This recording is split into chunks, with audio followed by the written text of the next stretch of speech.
There it is, good. So, well, I should say, I mean, it actually tells you who I am up here, I guess. So Robert Harrington, as Alice said, from the American Mathematical Society. And I've had about 20-some more years than I can actually count, more or less, not being actually a mathematician myself, in publishing at various different types of organization, now at the American Mathematical Society.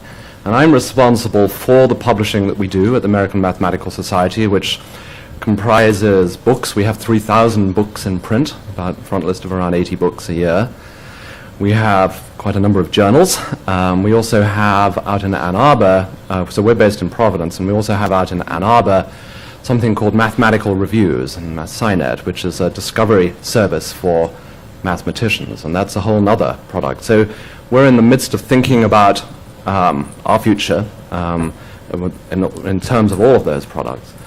I thought the first thing I should do is to apologize in the sense that the word innovation is a perfect word for playing business bingo, really. I mean, I'm going to give you lots of excuses to tick off if you've got a bingo card with keywords. You just tick them off as we go through.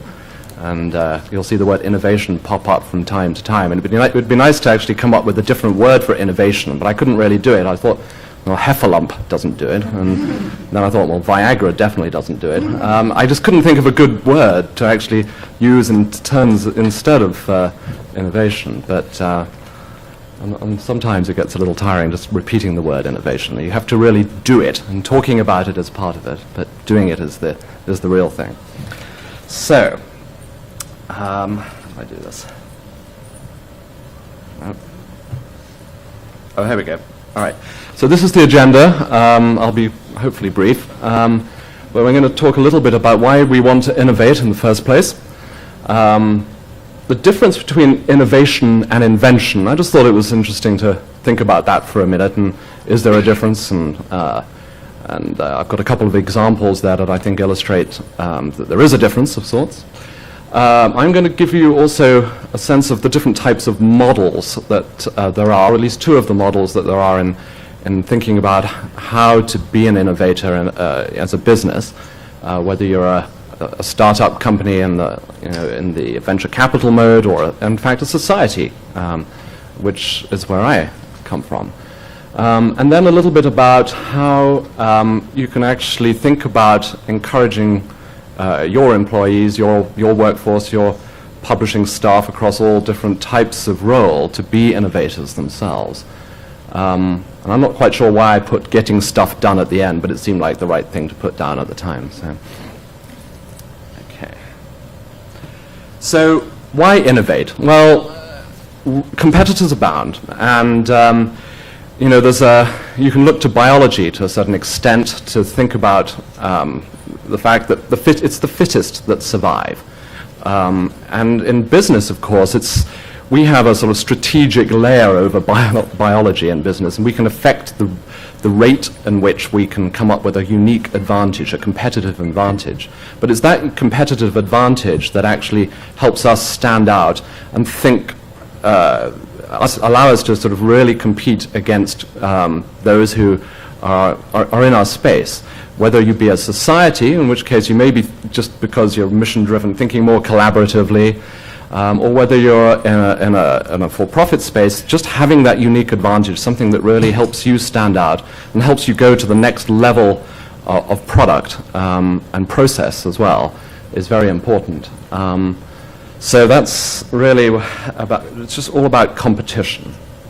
Now, this is my son, Hugo. He's age 10. And he actually asked me what I thought was a really good question. I mean, I should probably admit that pretty much everything he says I think is a brilliant comment and a good idea. But he did ask me this question, and it's interesting. At 10 years old, he's surrounded by devices, and I'm probably too indulgent, so there are more than one device that he has access to. But these change, and he's faced with, just as we all are, but from his perspective at 10, he's faced with devices that are changing, upgrades and new types of, Kindle, and he's now got a phone with a Khajiit phone service, which has got lots of really cool parental controls and so on it. And he also, learns a lot. I mean, it was amazing to me when we were going to bed the other night, putting him to bed, and he he suddenly said, "So Daddy, can you tell me more about the October Revolution?" Which actually I couldn't, but he had learned more than I had, not from a book, but from just watching YouTube, actually, and he was full of this information. So he's getting a lot of his information. It's not that he doesn't read completely, but a lot of his information's coming from other sources. And he plays with this program called SketchUp, which I think is I don't know if any of you have come across SketchUp, but it's the most amazing program where he can basically model his room in 3 dimensions and be a sort of a junior architect.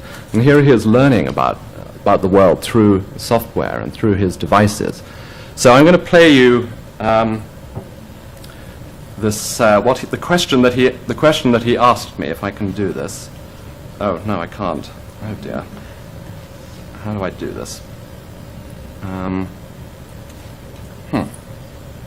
The guy did it before. Enter? No, that's not it. Any ideas? No, that goes back. It looked so easy before, now I can't do it. I feel like there ought to be a button I could push. I wanted to touch the screen, actually. Maybe it's go, like maybe it's this. No, that might not do it. All right, well, I'll come back to that, which is a shame in a way, because I didn't really want to do it that way round. Let's just see. No, now you're getting a preview. Well, what he actually asked me, and I'll let him do it in his own words in a minute, but he basically was talking, he asked me this question, so Daddy, did Steve Jobs invent the iPod and the iPhone, or did he actually just make something that was there better? And is that invention or is that innovation? So I thought that was a pretty good question coming from a 10-year-old. So that's why I forced him to put himself on screen, and I'll play you him anyway because I have to. But I'll come back to that in a minute. But of course, he's right. I mean, Steve Jobs actually. I don't know how many of you actually remember other forms of music device like Walkmans and things like that. But he didn't invent that type of device. But what he did is he layered functionality and an enjoyable experience, ergonomic design, and so on. And it's something now that we all want and use, and it became something more than the original device was. And that's what he brought with us, and that's what innovation is. And so invention is slightly different. If we actually ask ourselves what invention is, I put it up here. So invention is the initial creation of a product or a process, in fact, for the first time. Oh, are you here to? Good, we can play the video. So I couldn't play it. How did you do that? Did Apple actually invent the iPhone, or did they just make tablet phones even better, or regular phones better? So, is it innovation, or making things better? There we go, that was Hugo. So, thank you for indulging me on that one. So innovation is when you actually improve a product or a process. So that's the difference between innovation. I've got another example here. So this guy is actually an ancestor of mine. And so there's 2 reasons for wanting to talk about this. One is any excuse to talk about toilets. And secondly, he's an ancestor of mine, a relative. And I don't know if you can actually see the resemblance. I kind of think a little bit like me in some ways. But I don't wear collars like that, no. But, so what Sir John Harrington did in the court of Queen Elizabeth I, and he published this book, he was a poet and did all sorts of stuff, but he published this book called The Metamorphosis of Ajax. Now, John Harrington his godmother was Elizabeth I, so she kind of listened to what he had to say from time to time. What he did was he invented the flushing toilet, which had a tank of water and an outlet, all the sorts of basic things that you see in it's not quite as sophisticated as what we use today, but it was amazing. There he did it. He actually drew this out and talked about it, and then he actually built in his home in Kelston in southwest England. He actually built a rudimentary version of it, and also actually placed one in Elizabeth I's Richmond Palace. And actually she didn't use it, she didn't like it, it was too noisy and it leaked, apparently. But, and he actually got into quite a lot of trouble because in this book he was making all sorts of political allusions to the Earl of Leicester, and but he didn't get sent to the Star Chamber, which is not the place he wanted to be at that time, because actually he was one of Elizabeth's favorites. So he was, but this book did very well, and this was invented, but then it took 300 years until Thomas Crapper came along, a name we all know, and actually turned this into something that was functional, it had design, it popularized it, and that's where the innovation happened. At least I would argue that that's innovation that Crapper applied, and then John Harrington actually invented it. So there's a difference there between innovation and invention. So now I'm going to talk a little bit about the models. Now there's the venture capital model, and Mendeley is a perfect example of something like this. We all know Mendeley. It's a fascinating entity. Started out as a sort of reference manager and citation manager, and it sort of had this social sharing component to it, which was quite disruptive actually, and is quite disruptive. And of course it sent shivers up some of the big publishers' spines when you talk about sharing content in a free way like that, when you're actually trying to protect your content. And actually what happened eventually was that Elsevier in 2013 purchased Mendeley, and I think for some undisclosed sum, but somewhere between $70 and $100 million, so a significant amount of money. And you know, if you're a venture capital funded organization, I mean, the point is actually to make money, and that is what you're there to do. So the question, it always strikes me with Mendeley, whilst it's a sort of for the people, by the people entity, in the end it's about making money, and whatever it takes to do that. Selling it to Elsevier, I mean, there was an interesting article, I'm going to read you a quote here from the New Yorker, April 12th, 2013, by David Dobbs, and the article starts off, so when scholarly publishing behemoth Elsevier gobbled up London software startup Mendeley earlier this week, many Mendeley users felt as if the Galactic Empire had co-opted the Rebel Alliance. So the question is, why did they buy it? I mean, I don't know the answer to that, and there may be others who could give me the answer to that, but it could be any number of reasons, from squishing it to actually enhancing their own program with those sorts of technologies. So, and I'm not saying that venture capital funded startups are a bad thing, it's just a model, but there are other ways of looking at life. So if we think about what societies do, and I'm at a society, the American Mathematical Society, you know, it's a slightly different thing, and we actually have missions. We have to serve our community, and if I'm actually going to quote, actually, in a slightly depressing mode here, that I'm a born optimist, and actually Kent is a born optimist, but I quote him from one of his scholarly kitchen posts, and he says, well, the big will get bigger, the small will be swallowed up and vanish altogether. No current trend or innovation will change this. Well, you know, I'm not entirely sure that's true, but it certainly gives us pause for thought that societies are up against scale. We don't necessarily need to satisfy shareholders. We don't need to satisfy shareholders. Actually, we're mission-driven. We need to serve the communities that we have. But we're also businesses. American Mathematical Society, we actually have all those products I described at the beginning are the lifeblood. We're actually a fairly wealthy organization in some ways, but we're, in terms of our endowments, but we also, the lifeblood of the organization is the publishing revenue. So we have to act in a business-like way, but we don't have shareholders to answer to, and we don't have to be profit-driven. We need to be sustainable. And actually what we need to do is to diversify those offerings and innovate around those offerings so that we can compete against scale. We do have something else. We have members. American Mathematical Society has 30,000 members. And we constantly have to ask ourselves, well, what does it mean to be a member of a society? Our member profile is aging somewhat, so we need to understand what younger researchers, younger mathematicians in our case, are thinking about when they think about, should I become a member of a society or not? So, one of the things that that we did was to think about how we could look at a particular problem that mathematicians are facing and say, well, perhaps we can innovate around that, not just on our own, but in collaboration with others. And Mathjax is a perfect example, really, of a society-based startup, a collaboration.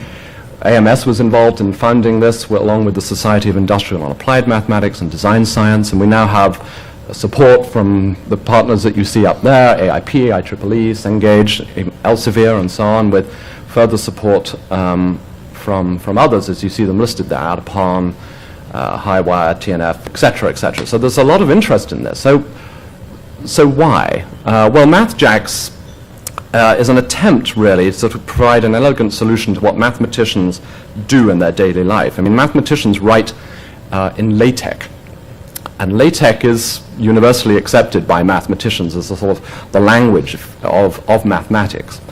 But it's not an easy language to work with, and actually, really the only way to represent mathematics effectively at the moment online or in print is by imaging it. You know, you take a picture of it, because where the superscripts are, the equations themselves, the way they look, they need to be precisely right, exactly right.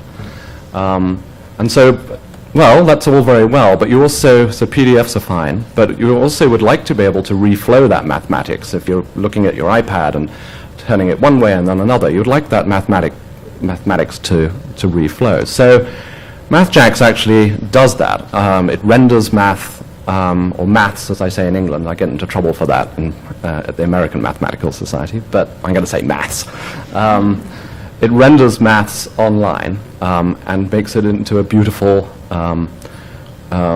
mathematical equation. We're also actually working on, as part of this project, working on how we can convert LaTeX to a stable MathML, and then we want to have good, strong EPUB 3. And it's not a simple thing to be doing. And if we get that right, we're going to be able to innovate in terms of what we do with ebooks, create different types of ebooks, because then we can work with math beyond the PDF. And what we can do then, I think that the sky's the limit. But what we're doing with Mathjax is it's an open source project. So we're investing in this along with others, but everything we do, we're going to give back to the publishing community and to the math community. So to my mind, this is an alternative way that societies can collaborate and get together and really innovate in a startup format without necessarily saying, well, you know, we need to make a business out of this on our own, but we're going to give this to the community and we're all going to benefit. But actually, we'll be right at the front of this, so we're going to benefit strongly from it. And I'm actually going to give you a quick demo. Oh God, I'm going to have to do this again, aren't I? I don't know how he did this. I was trying to work it. Oh, is that it? Oh, there we go. So this is just a demo of, I'm going to the web now. So this is just a quick example of, so there's the LaTeX, there's MathML. If I try and typeset using Mathjax sort of on the fly, that's what you see. So it's a really beautiful thing. Well, if you're a mathematician or use mathematics, it's a beautiful thing. But so this is where we want to be, and we're pretty far along on this, actually. So this is the alternative model that I wanted to talk about. Now, the last of sort of the pieces I wanted to mention, we're really thinking about innovation in the workforce, and organizational culture is a very important part of what we all face. We have a large staff and a very good staff, and we all actually one of the most passionate and driven employees I've ever seen, actually, and they love what they do, and they've been involved with math for many years. The first time I actually came, when I joined American Mathematical Society in February, I went to an awards ceremony, and you don't even get your bio read out until you've been there 25 years, and then there was one person who'd been there for 50 years, and I just thought to myself, my goodness, because these people are not old school. I mean, they really are good, and so I'm the baby in the fold. So change in itself is potentially difficult. It's challenging. If you actually have strategic development or innovation that actually threatens people's livelihoods or causes too much change, I think that disrupts your ability to innovate in some ways. So you have to have a culture in your workforce that actually allows for the workforce to be involved in developing both, strategic development and innovation, encouraging that.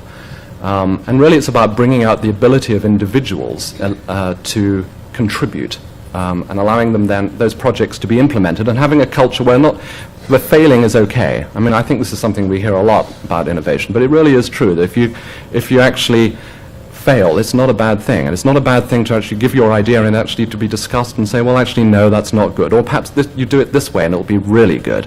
And, we're trying to do that within the American Mathematical Society. And one of the books that I actually found this is not a science book, but one of my favorite books that I grew up reading was a book by a Nobel Prize winning author called Ilyas Canetti.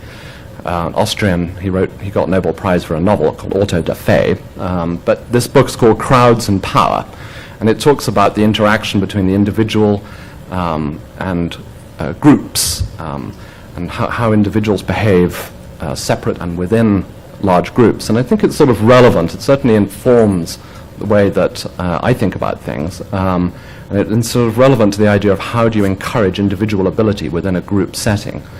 So I list that here if you care to read it. It's a really great book.